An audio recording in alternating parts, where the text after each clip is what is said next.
Come on.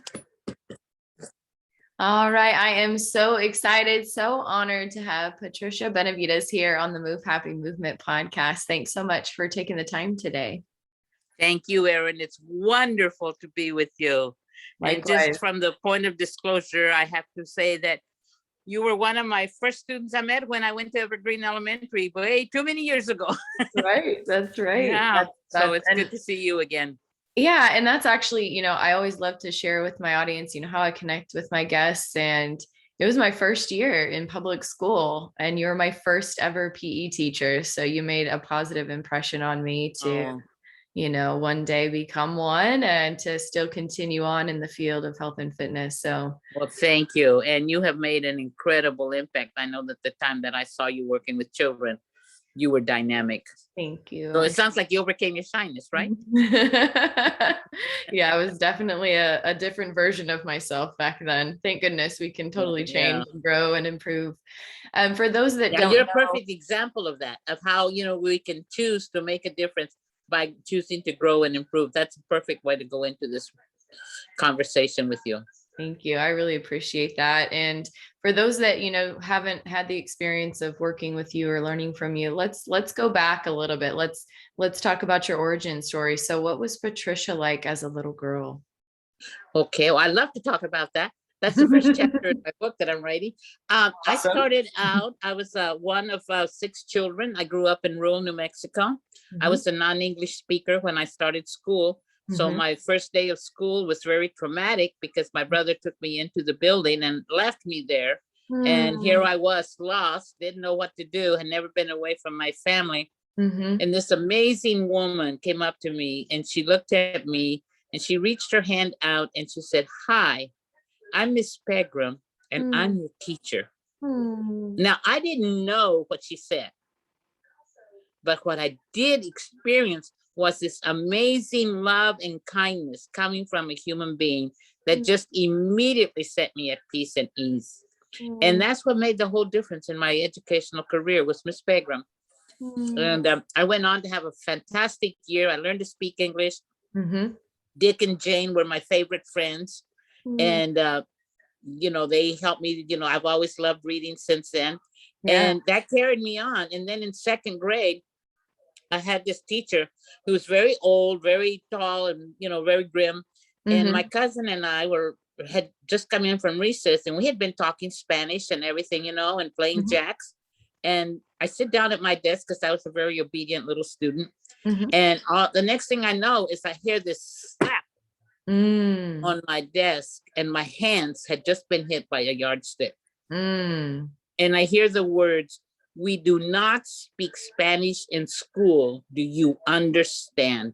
Wow. And that experience set for me a whole thing about shame. Yeah. And a whole thing about being bad and not doing things right. That I would say it affected me until I went to Evergreen Elementary, where I met you. And we had the English language learning program there. And I saw all of these kids, that were non-English speaking. And I thought, I've come home.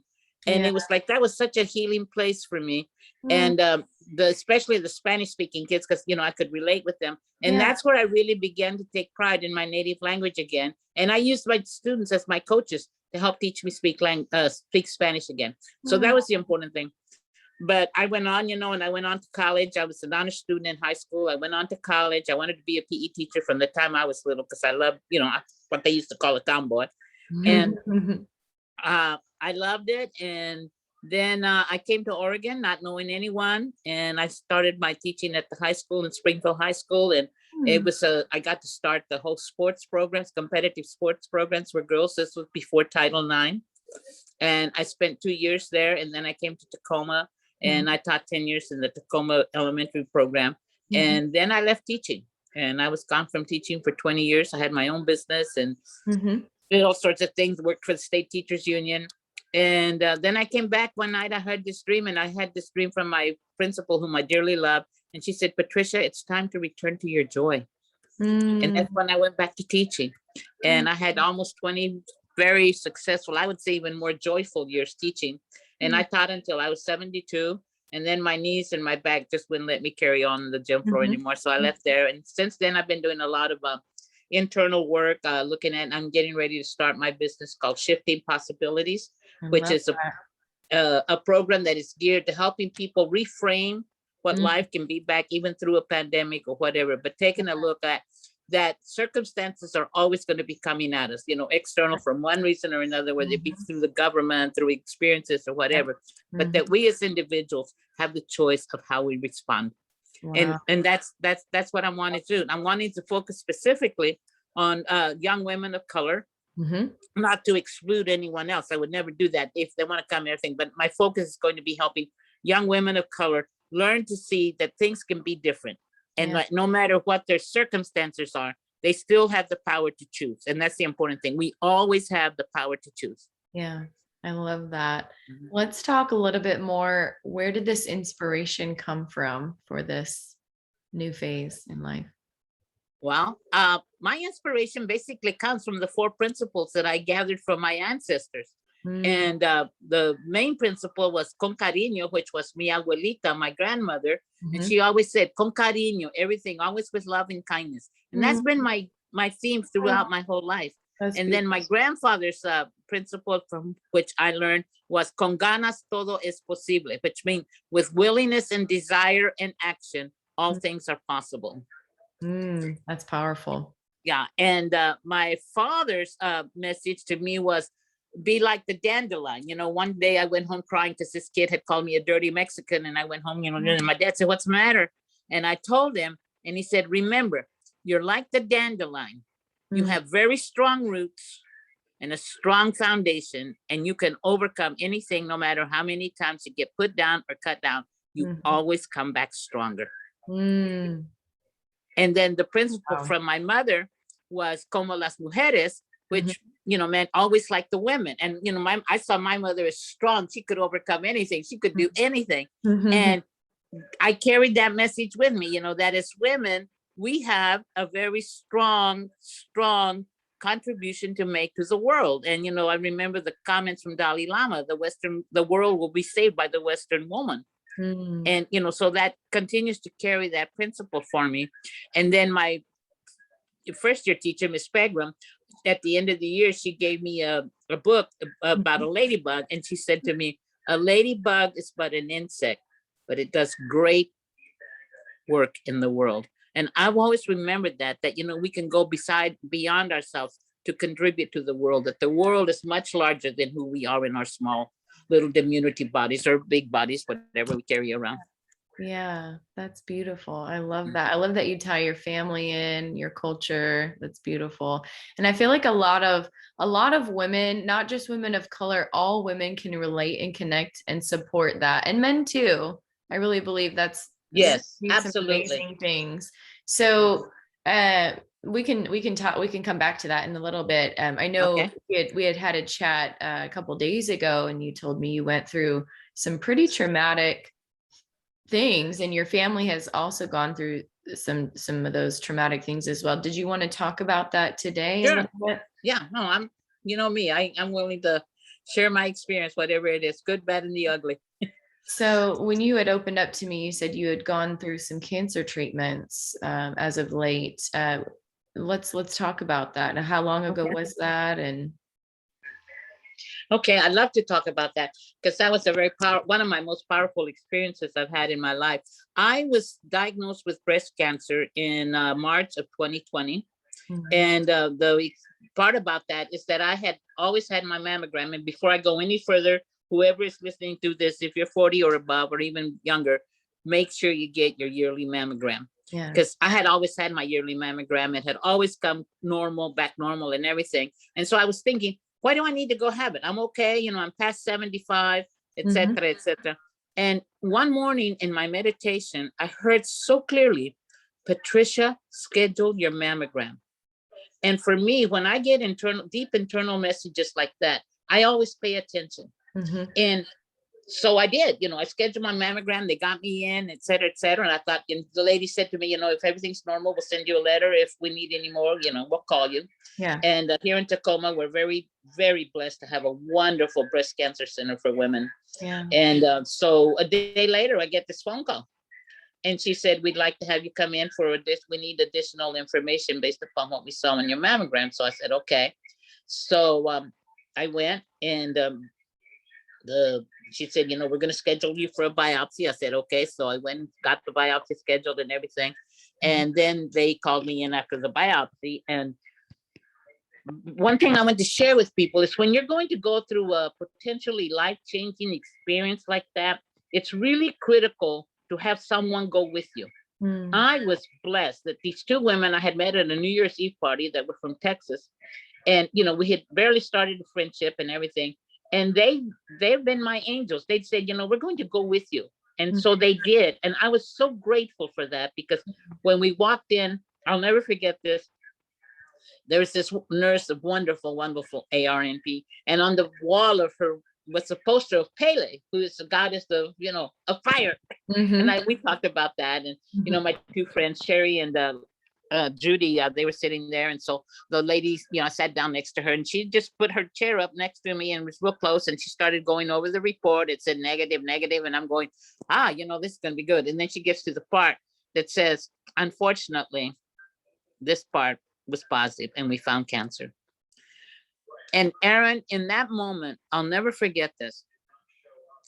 In that moment, I felt such a presence, like being fully present, like I had never experienced before in my life. And I heard the voice of mi abuelita and my mom saying, don't worry, mijita, our daughter, we're going to take care of you. Wow. And I looked over to see Sherry and Judy, and their faces were just as gray as could be, as the gray as the day is outside today. And I thought, I wonder if I'm looking just as gray. And they both said to me at the same time, we've got this. And I knew everything was going to be okay. Yeah. And it's like, wow. I had been with, I came from a family with 5 brothers. All of them have gone through cancer. I've lost 4 of them. I was with 3 of them when they were diagnosed. And I remember being with them. And, and one of my brothers, I stayed at a hospice center with him his last 2 months of life, almost 24/7. I was there with him at the hospice center. So cancer was not a foreign person experience in my life. It was, but I had developed this almost cavalier attitude that my brothers had all had it. I wouldn't get it. Yeah.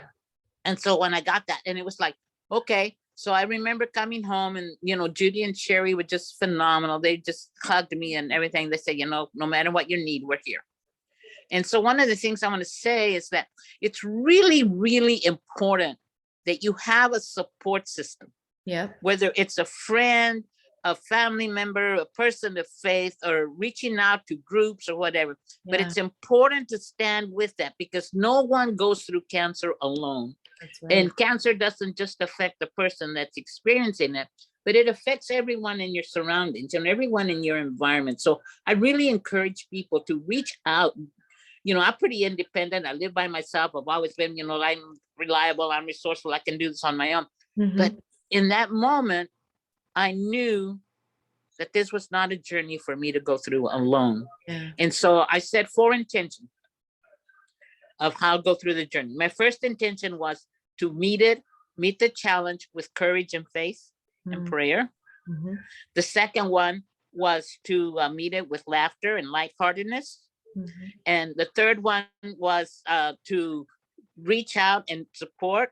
And the fourth one was to trust that every step I had taken, everything I had ever done in my life up to that point had prepared me for this moment. Yeah. And that's what I chose to do. And, when I say prayer and faith, it's like every morning, I do my meditation, and prayer means many things to people. Sometimes I do just prayer just by looking out at my backyard and watching the wind blow the leaves and watch their dance. Sometimes I do it through music. You know, sometimes I do it with my little buddy here. He says, I got to be a part of this. That he's carried me, my little 5-pound chihuahua here. You can see him. Say hi. Say hi, everybody. I'm Pepito. He was barking because he did not want to miss out. He knows. Sometimes it was just things. So I did that.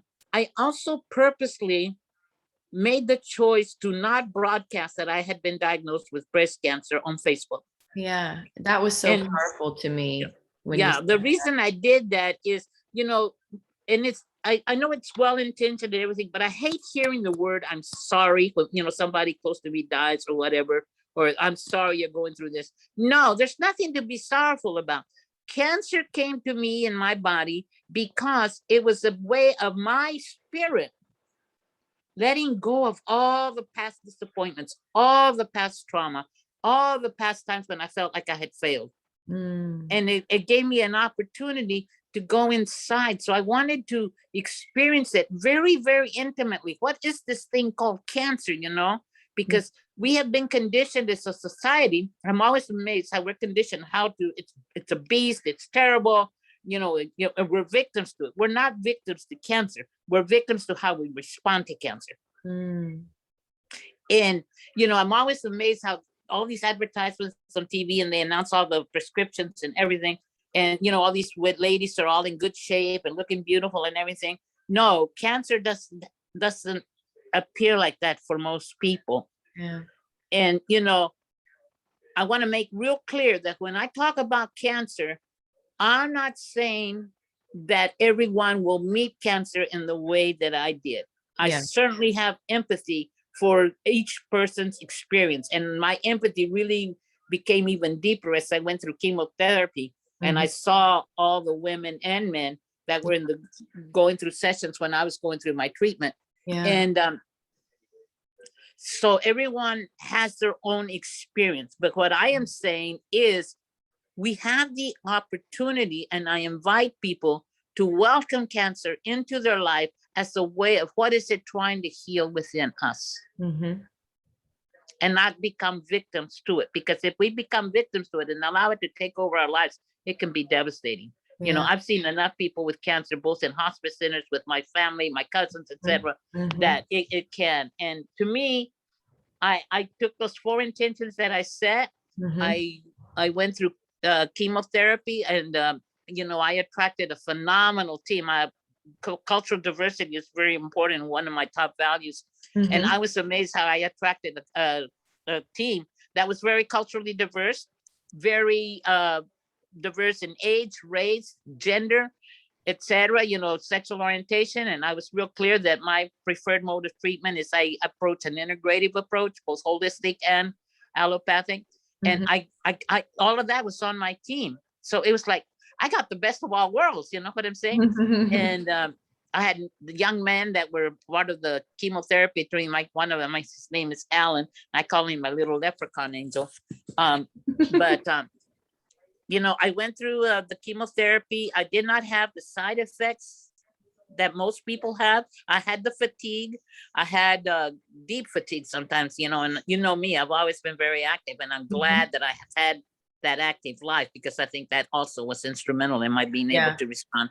One of the radiology oncologists, I call her my vegan czar, she told me, you know, we recommend that you go on a whole foods, plant-based diet if possible, and that you not eat meat, you not eat dairy.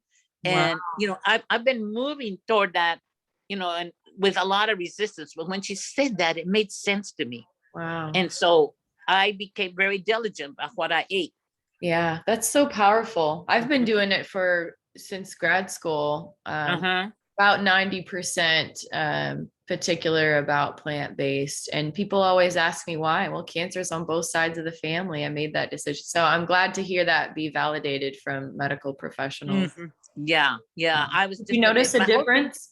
Pardon me? Did you notice a difference? Yes. You know, like I said, I didn't experience the side effects. I didn't experience the nausea. I didn't experience the diarrhea. I didn't experience anything. The only thing that I can say that I really experienced was a lot of the fatigue. You know, my surgery went well. My radiation, I did 33 treatments of radiation. Wow. And there toward the end, I was noticing that I was starting to get more tired, and I was starting to feel more of the burn in my skin and stuff. But it's just like one of the things I learned, and it helped me to, because I get on the tangent and I go, and then I let it go and I go on to something else. But what I learned through this journey was staying focused. And the women that were on the radiology team, and they were so wonderful. And the other piece that I learned from them is that it's important for us to be our best advocate. Yeah. To become an active consumer, a responsible consumer, because the caregiver can only do so much. They're doing their job the best they can. But if we participate as a partner with them, I believe strongly that we'll get a much better care and much better treatment. And that's my experience. That's what's happened. I was just at a doctor this morning and going for some treatment on my niece. And she said, I'm glad to see that you're so active in your treatment. She said, we get so many people that just come in, give the treatment, and out they go. And, we don't get to connect. And one of the things that's important to me is to thank them for the work that they're doing. Yeah. They play such an important part, particularly during this pandemic that we're going through. They have been at the front lines. Yeah. And so to me, it's important to express my gratitude and to express kindness to them, because they're just human beings, just like I am, Yeah. And they're doing their job the best that they know how to do. And it's up to me of how I choose to respond. I love that. And you've really talked a lot about two of the three pillars of Move Happy. As far as mindset, you talked a lot about meditation and bringing social network, bringing your friends with you and that support. The third pillar I would ask is, and you mentioned being athletic most of your life and being a PE teacher. What have you found is your most enjoyable physical activity, sport, or dance that really gets you feeling good, gets you feeling happy? Yeah. Well, for me, it's quite easy. In the morning, after I like to do my quiet time and go out in my yard and stuff. But for me, dance, movement. Dancing. Before my knees gave out and everything, I just used to do a lot of step boxing, and I love that. But now my knees won't take that anymore. But just to move, just put on the music and just move however music moves me. Sometimes I do some Tai Chi, sometimes I do some yoga, sometimes I just walk around, move my butt. And just move. Sometimes walking. I was walking up to 5 miles right before my cancer diagnosis, and my knees gave out, and so that part is moving. But the important thing is find a way that feeds your soul. Yeah. For some people it's dancing, for some people it's out there lifting weights or whatever. For me, as I've gotten older, I have learned to be gentler with my body. And let my body speak to me about what is it that it's needing. Is it needing to be quiet today? Is it needing for me to just sit down and do nothing and just read or write or whatever? Is it needing for me to get up and go? But becoming aware of what is my body experiencing and what is my body asking for. Yeah, I love that. And going back to the dance comment, you may or may not remember, but back in 6th grade, you taught us the I forget what the dance was, but it was to the Men in Black song. Oh, really?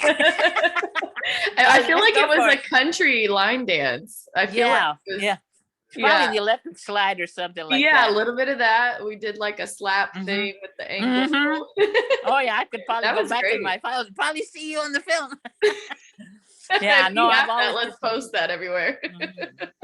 No, that's what I do, and I love to move. I just sometimes I just put on some music and I put Pepito and we dance together. When I was going through chemo, I told about the nurse that was giving me the chemo. I said the stand that they put the bag and everything, and I said, this is my new dance partner. Not dancing. Guess I would go to the bathroom or whatever. But no, music and movement have always been very important to me. Yeah, I love that. That's so important for people to hear. It's not about what we think you should do. It's what is going to feed your own soul, because we all have different Right. interests and Hmm. passions. Yeah. So love that. So let's go back to your business that you're getting into. You're writing a book. Like, tell a little bit more about what's going on and how can we support you at Move Happy? Okay.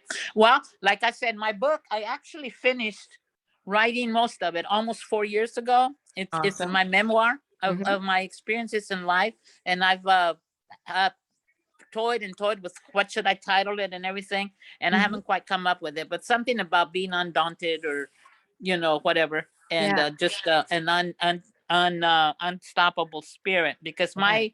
my whole philosophy of life is that life is a learning adventure. Hmm. Every day brings new learning. Yeah. And so I'm working with that. And the reason that happened is like it wasn't supposed to have been finished, because the last chapter was about my journey through cancer. Yeah. And so I'm writing about that now. And that'll be the last chapter in the book. And I hope to get it published sometime next year. And I think I am going to go with the title Undaunted, although until the next thing comes up, and who knows. Um, the other thing that I'm doing is I want to start a podcast called Conversations with Spanglish Girls, and Ooh, I like that. to do a podcast with young women of color, of no Yeah. matter whether they speak English, don't speak English, whether they do both, or what their Yeah. experiences have been as a Yeah. young woman, whether you call yourself a Latina, Spanish, Mexicana, Hmm. whatever, Latina X, whatever, you belong to the community, Yeah. and using the community as the building block Yeah. to establish a network Hmm. and to establish support systems Yeah. that for many aren't available out there in the greater world. And sometimes we think, well, in order to be impactful or to be having an effect upon people, I have to be famous. We don't all need to be Oprahs. We don't all need to Yeah. be Deepak Chopras. We need to just be ourselves. Yes. And for example, this morning when I stopped at the grocery store on my way home, the gentleman that helped me get me, I could tell that he was developmentally, in challenge and stuff. Hmm. And he was so kind. Hmm. And I said to him, "Thank you for helping me with my groceries." And I carry a box of the Mylar little blankets. I call them that we put. I used to keep them in my emergency bag when I was teaching Hmm. for the kids at school. And I reached out and I said, may I give one of these to you so that you don't get so wet? I know you're going to be out here all day long and it's pouring. And he was just so grateful. And Mm. he said, "Thank you."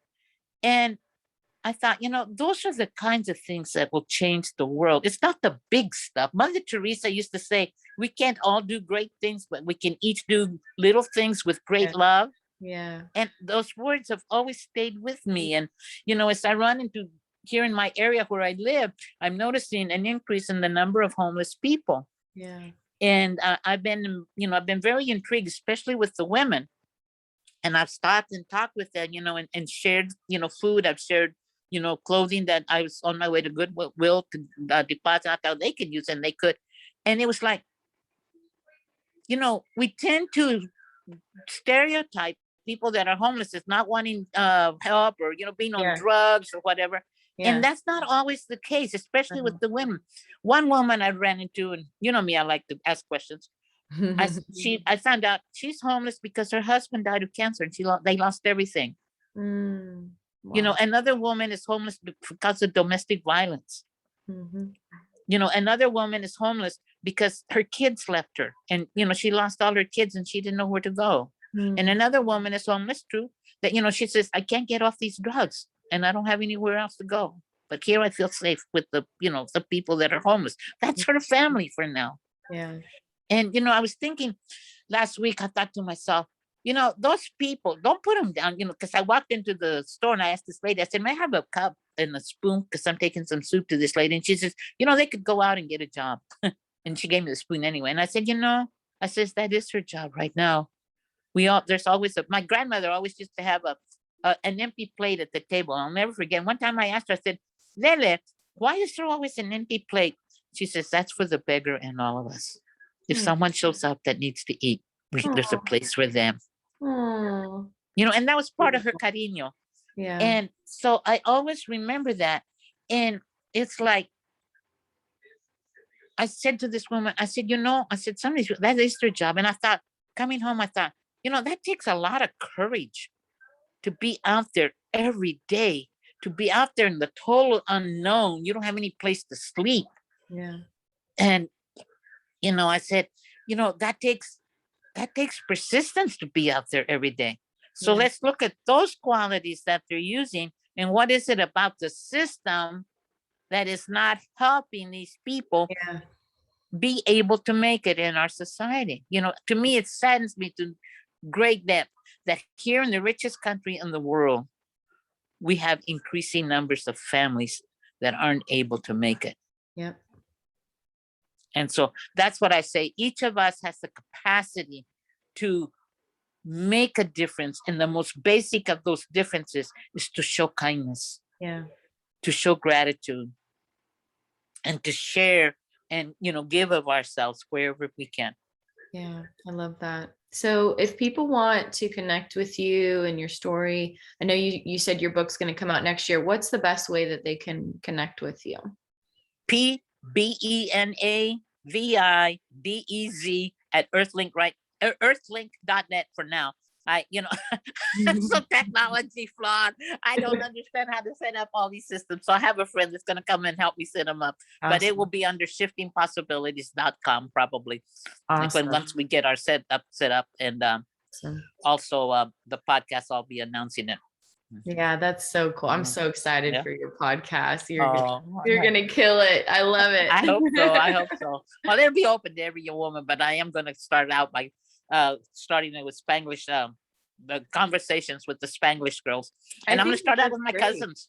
I'm gonna start out with my cousins, because we have a diverse experiences, some that didn't make it and some that have done quite well. So start with there and how they went through the whole thing. I'll send you my little sis's contact from Big Brothers Big Sisters. She's wonderful. She's born in America, but her parents were born in Mexico, and she's done a lot of the interpreting for her parents for meetings and whatnot. I think she'd have a blast chatting with you. Oh, that'd be great. That was part of my healing when I went to around language, when I went to Evergreen, was being able to talk with the Spanish speaking parents. Some of them were undocumented, but that didn't bother me. They were human beings as far as I'm concerned. Everybody's, and they were very instrumental in my regaining my pride in my native language and the desire to want to speak it again. And my kids, I still call them my teachers. My kids, they were Spanish speaking. Also, they were so instrumental in my healing the whole trauma around language that had occurred for me. I love that. Thank you so much for being on the show today. I always love to close out the show with a random impromptu question. And we've been talking a lot about your cultural pride and whatnot. What is something that someone that might not know about your culture, what is something unique that you could share? Oh God, that's a tough question. Because my culture isn't just around my ethnicity. My culture is around age. It's around income. It's around, being lesbian and the whole experience that I went through, and coming out and how different it is now. It's around just being a progressive, person. One of the most difficult things that I had growing up is I never felt like I really belonged anywhere because I was so concerned about being, learning, about being excellent. And, I didn't understand at the time that the racism that was occurring. So the Hispanic kids would call me gringa, they thought I was being a gringa because I wanted to, and all I wanted to do was excel. And learn the best I can. And yet the Anglo kids, they were my friends at school, but I never got invited to any of their parties or whatever. So it was always that place of thing. And so to me, the thing that I want to say about culture is it's so important to see each person as an individual. Yeah. Even in my own family, I'm very politically different than some members of my family. I'm very outspoken. Surprise. And And some of my family members still think that I should be this quiet, passive thing. And I said, no, I'll never forget one time when I was teaching this, one of my colleagues said, you don't look Spanish. You don't look Hispanic. You don't look Chicana. And I said, what is one supposed to look like? We're all individuals. So that's the main thing that I want to say is not stereotype, but to allow each person to bring forth their experience. Yeah. And to me, the starting point for that is we have to listen first. Yeah. Even when I come across, other people in the Hispanic culture or, the lesbian culture or the political culture, whatever age culture, whatever it is, the important thing for me is to always listen first, because one thing I find is that most of us listen to respond rather than to understand. Yep. And so to me, it's important to listen to understand. And then from there, I can begin to build the bridge, if you will, of how each of our experiences have been affected by the larger components of racism, the larger components of sexism, ageism, homophobia, religion, whatever. We can start from there. And that is to listen, to understand, regardless of what culture. Yeah, I love that. Beautiful way to end it. Yeah. Love it. It's been fun. Oh, it's been so fun. And I'm so excited, because one of the biggest joys that I got from my teaching career is now reconnecting with many of the students that I had, such as yourself, and seeing the growth in you, seeing the dynamism in you, seeing how each of you has taken your own life, and chosen to move it and serve humanity in many different ways. That's where my joy comes from. It's like, I'm glad that I had the time and the opportunity to be blessed by all the students that were part of my life. So thank you. Thank you. This has been so fun. We'll definitely have to have you back when your book gets released. Okay, that's a deal. You got it, girlfriend. Love it. you.